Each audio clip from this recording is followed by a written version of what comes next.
Hi, I'm Curious Cass, and this is Curiosity Junkie. Today's episode is a bit unusual as we follow and talk with Lance Hamilton on the GoodGuys racetrack here in Arizona.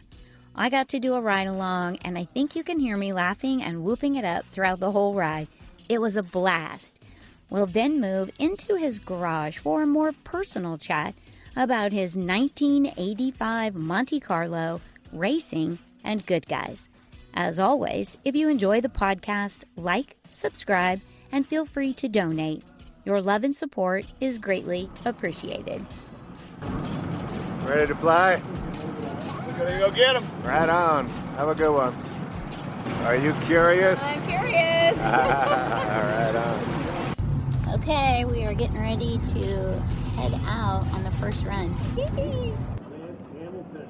We're about to do the ride along with Lance Hamilton in his 1985 Monte Carlo. Wait for that light to turn green. Okay. When it turns green, then we get to go.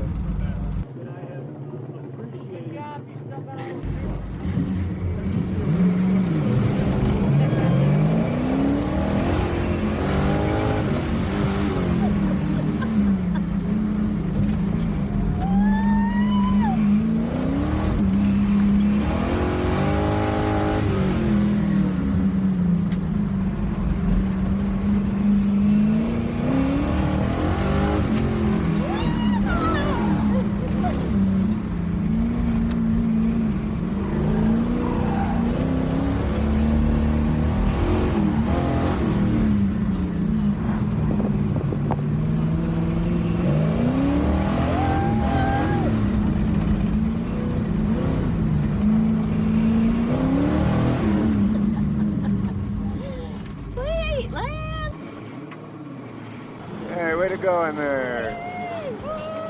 Driving. All right, so we're going to talk to Lance Hamilton, who just came back from one of the best runs, a 44.033.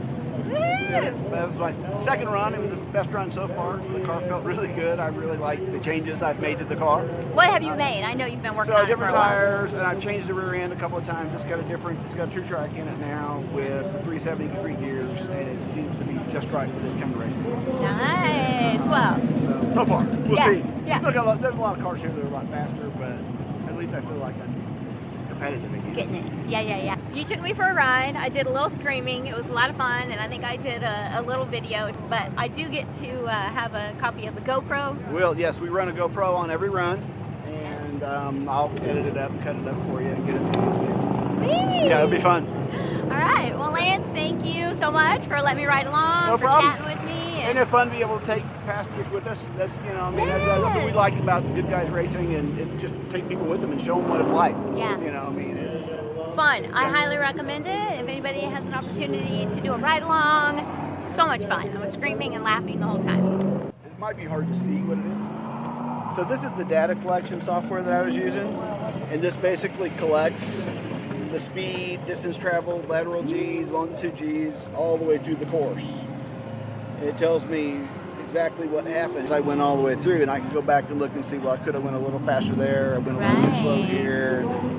There's 5 or 6 of us here that are running this same software, so we can compare between the two of us and that's see. cool. It just helps us get better. That's all we're trying to figure out, how to go faster. Yeah. That's it. And so you have that's all stuff you've added to your vehicle. Yeah, so it's you all can just track it. on a tablet and a Garmin. I mean, it's just basically data collection is what it is. Okay, It's tracking okay. how far we're going. So now I'll put a video, awesome. whenever I put a video up and I put the speed and all the different specs on the video, Yeah. I get it from this.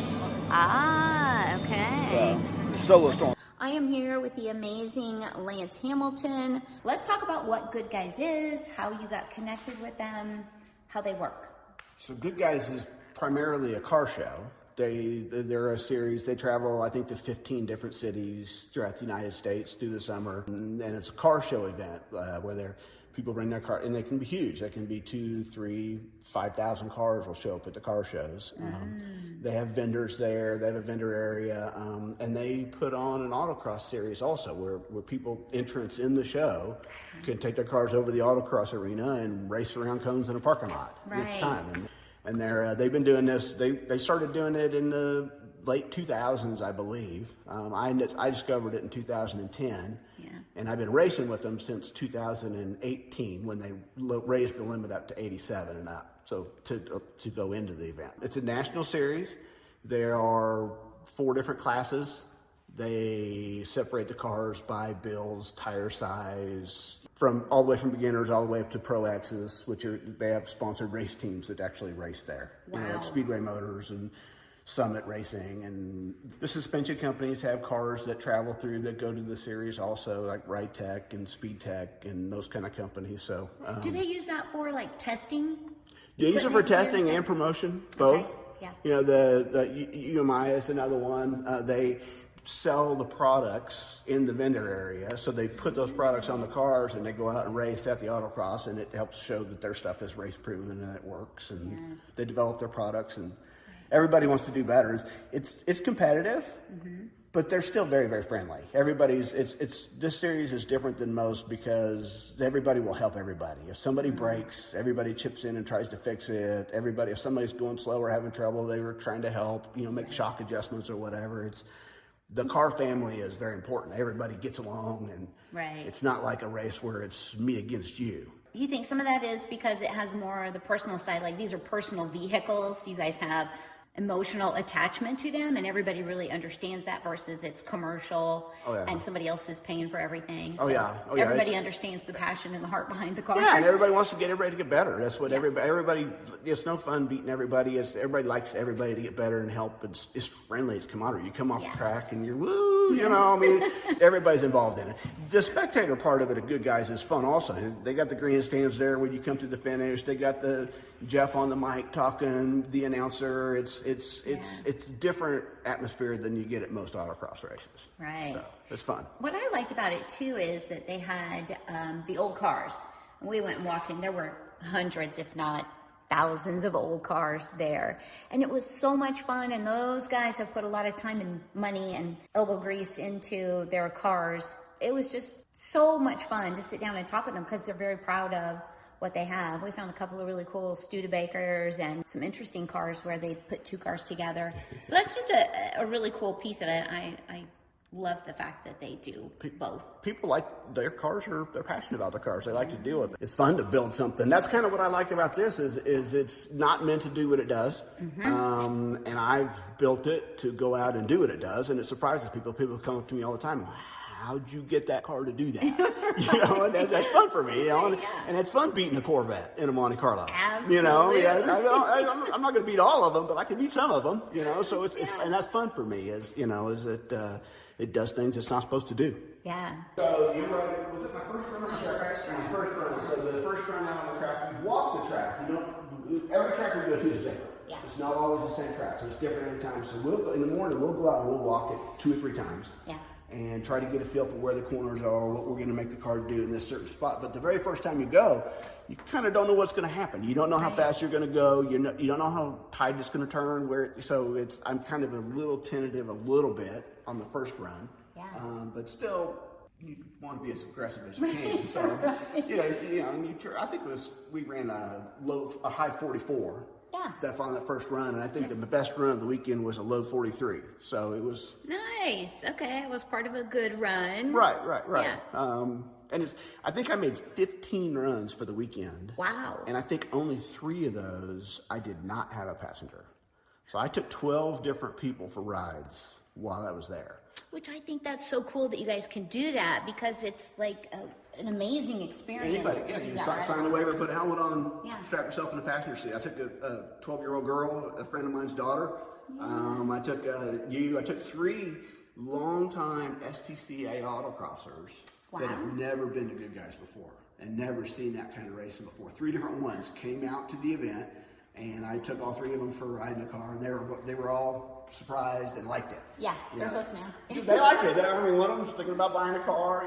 I took a neighbor for the first time, and he's thinking about building an autocross car. See, that's the problem with that. Yeah, you get to drive a car in anger without getting in trouble by the police.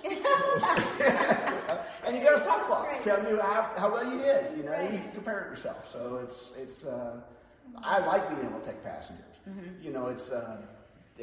to be honest with you, it kind of helps me because those two right-hand turns, having weight in the passenger side actually helps me.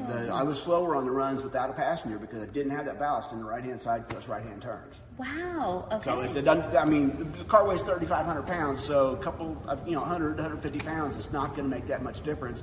But having it over on the right-hand side does help. Right. Oh, that's awesome.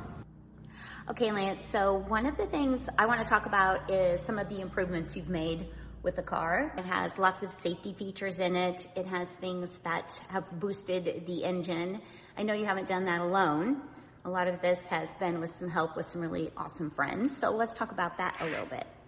Well, the safety items first. One of the other things we do is we do high-performance driving experiences on road courses. So we'll go out on a road course during a race event. We're not actually racing fender to fender, but we're on a road course going at speed with other cars on track.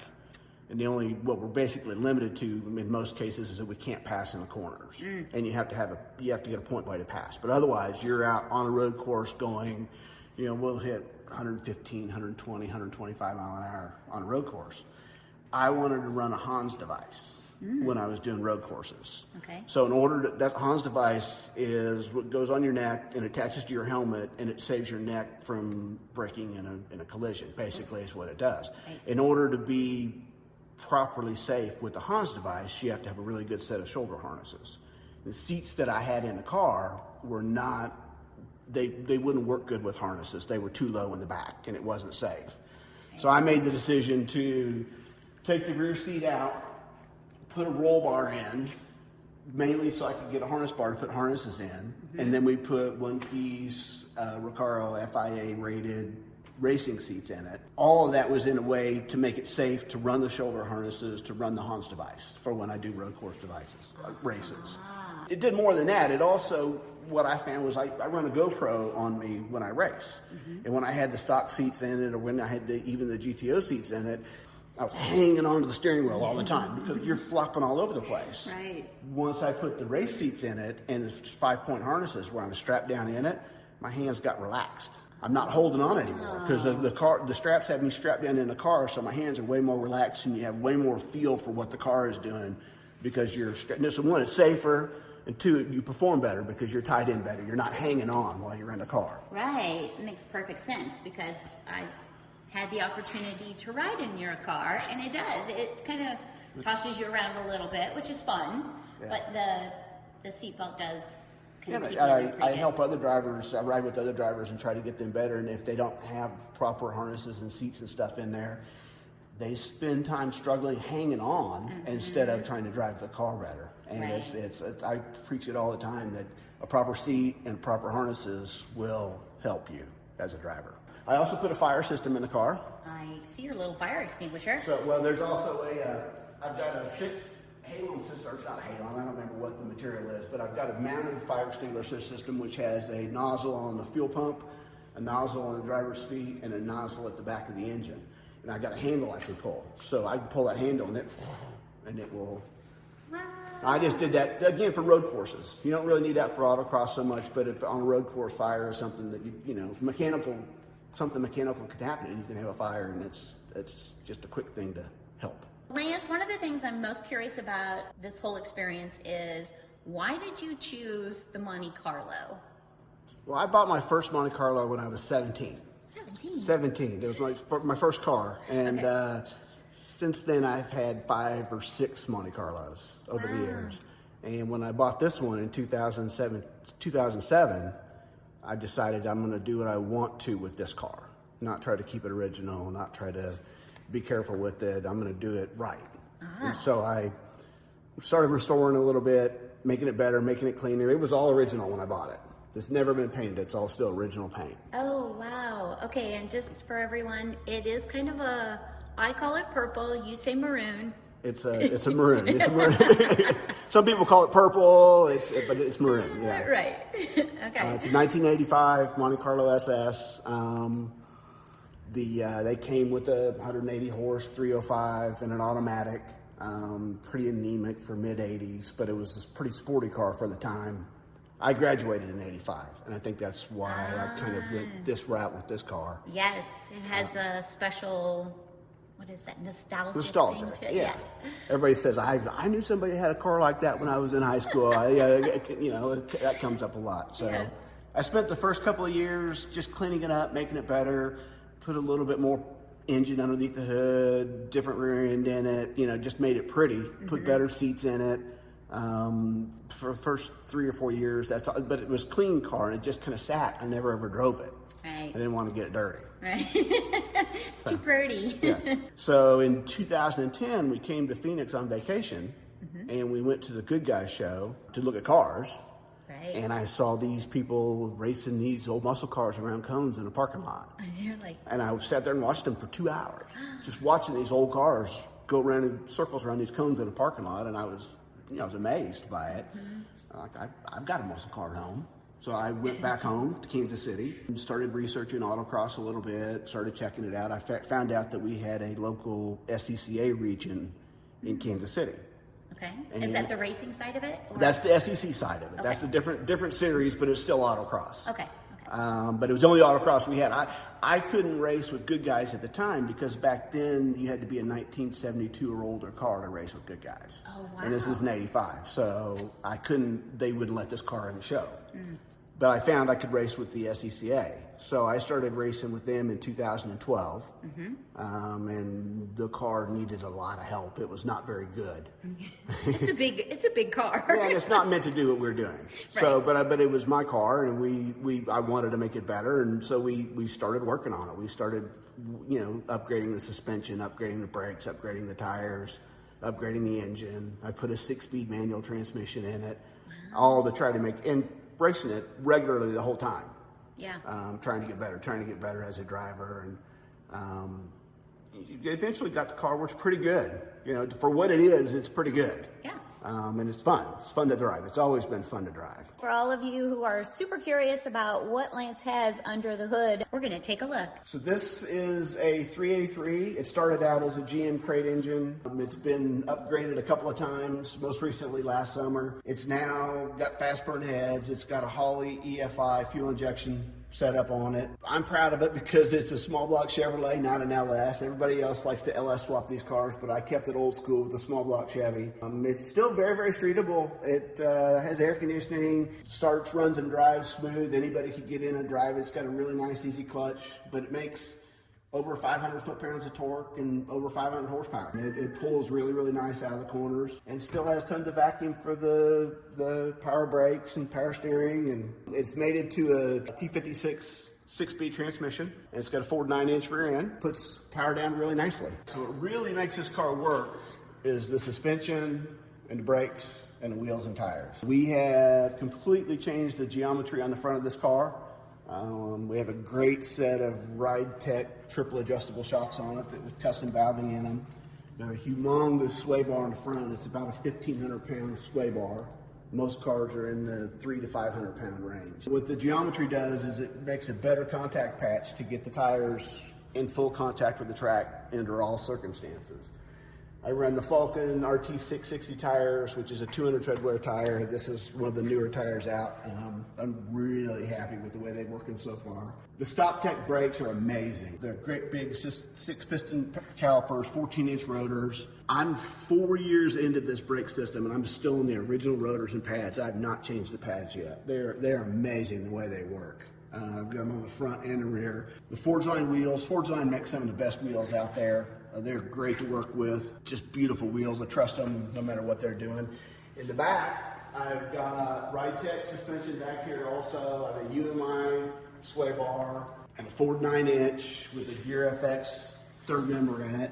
Not a whole lot of custom stuff back here, but it just does what it needs to do. I'd like it. It would be different if it was a 3-link or if it was independent rear suspension. It probably could be a little bit better, but I've decided not to cut up the back of this car and change it, so we make what we have work. The shocks really, really help this car do what it does. Lance, I want to say thank you so much for coming on Curiosity Junkie Podcast, hosting us in your garage, taking me for a ride at the Good Guys experience. Thank you. No problem. Thanks for having me. It's been fun. Absolutely. Thank you again. And thank you to all of you for tuning in, listening.